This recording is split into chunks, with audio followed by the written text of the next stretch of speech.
Troisième partie, femmes et hommes dans la société des années 50 et 80. Dans cette dernière partie, nous allons voir comment la République a su s'adapter aux changements sociaux, notamment aux transformations liées à l'émancipation de la femme, et accompagner ces changements par la loi.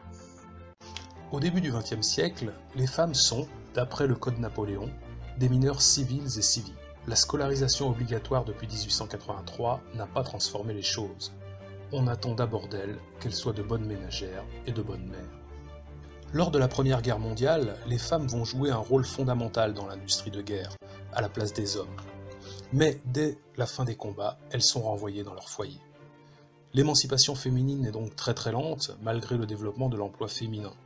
Les pesanteurs sociales, le poids du clergé, ne sont pas étrangers à cette lenteur. En 1944, par décret du général de Gaulle, les femmes obtiennent le droit de vote, en reconnaissance de leur rôle dans la résistance. Malgré cela, elles seront bien peu intégrées en politique. Il faut attendre l'an 2000 pour qu'une loi sur la parité voie le jour, et malgré la loi, la parité n'existe toujours pas. En 1946, la notion de salaire féminin inférieur à celui des hommes est supprimée.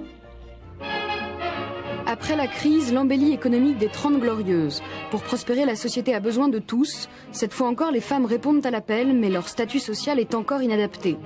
Il faut attendre 1965 pour qu'elles puissent exercer une activité professionnelle sans le consentement préalable de leur mari. L'émancipation est en marche. L'accès aux études et la révolution sexuelle vont bouleverser la place des femmes dans le monde du travail. La pilule contraceptive leur permet de choisir librement entre vie active et vie familiale. En 1967, la contraception est légalisée. Les femmes affirment leur autonomie, mais le combat n'est pas terminé. Un nouveau slogan apparaît, à travail égal, salaire égal. En 1972, l'égalité de rémunération est enfin inscrite dans la loi. Sur le papier, la place des femmes dans le monde du travail ne cesse de se renforcer. 1983. Promulgation d'une loi sur l'égalité professionnelle entre les hommes et les femmes. Mais la pratique ne suit pas. Les vrais facteurs d'inégalité sont culturels et non pas juridiques.